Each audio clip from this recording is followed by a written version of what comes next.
ไก่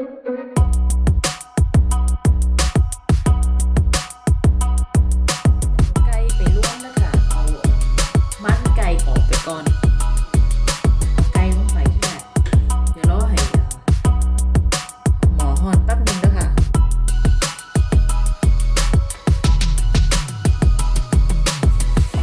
นี่เอาไก่ลงไปลวกนะคะไก่ค่ะมันจะมีมันติดอยู่ใต้หนังเวลาเขาโหลกหนังออกนะคะเอาไปล้วนก่อนให้มันออกมา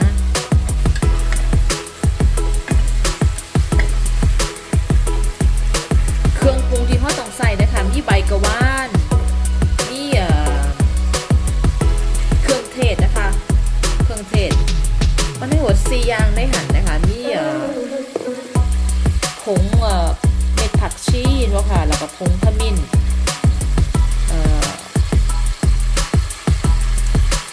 เถอะมีอย่างใส่ไปเถอะแล้วก็มีปาปริก้าค่ะนี่ค่ะปาปริก้าด้วยค่ะแล้วก็มีน้ำผึ้งใส่น้ำผึ้งนั้นเดี๋ยวหน่อยสิใส่เครื่องปรุงลงไปใต้วิดีโอแล้วค่ะไปเบิ่งเอาเดี๋ยวให้ไปนึกก่อนว่ามันซื้ออย่างนึกบ่ออกตอนนี้เฮ็ดไปก่อนแล้วกันนะคะบ่ต้องใส่น้ำมันมะกอกเลยนะเพราะว่าน้ำมันออกมาจากไก่เลยค่ะมันค่ะพอไก่มันเริ่มที่จะบอกว่าอันนั้นเป็นสีน้ำตาลนิดหน่อยก็จะเอาเนยนะคะลงไปนิดนึง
หอมค่ะหอม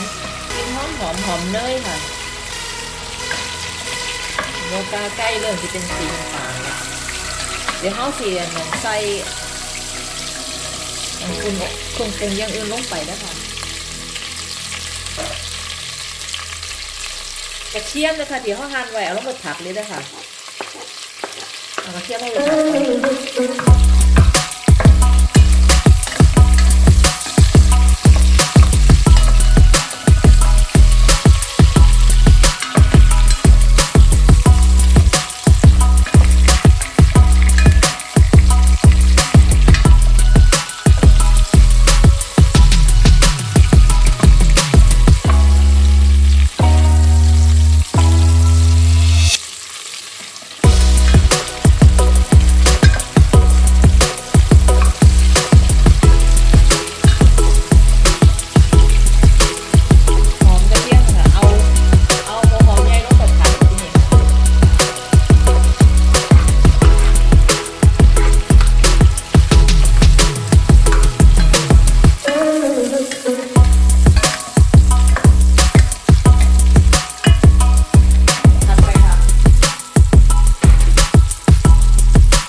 ที่นี่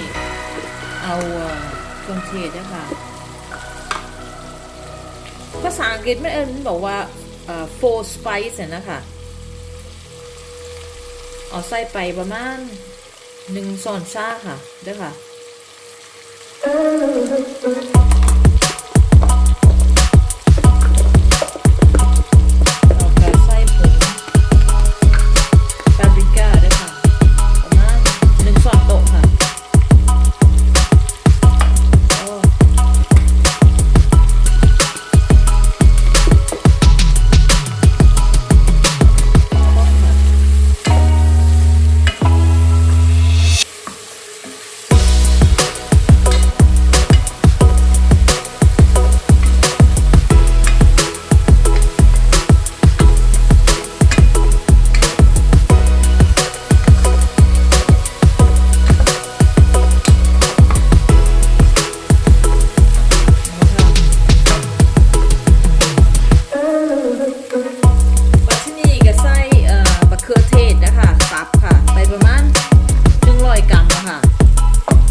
ปิดฝาล้อให้ไก่มันเปื่อยให้ผักอย่างอื่นมันยุ่ยมันสุกแล้วค่ะให้มันนิ่มโตเสร็จแล้วก็กินได้แล้วค่ะแล้วก็จะเอาใบกระว่านลงไปน้ำนะคะก่อนค่ะ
นี่เพราะเขาสปิดฝาเดี๋ยวน้ำจะพักนี่จะออกมาอีกเทียนหนึ่งนะคะ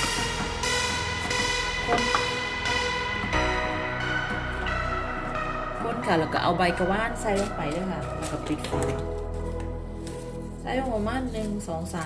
3จัก4 ใบก็พอแล้วค่ะเสร็จแล้วค่ะขั้นเสร็จจะค่ะล้อให้ไก่มันสุกแค่นั้นล้อให้ไก่มันยุ่ย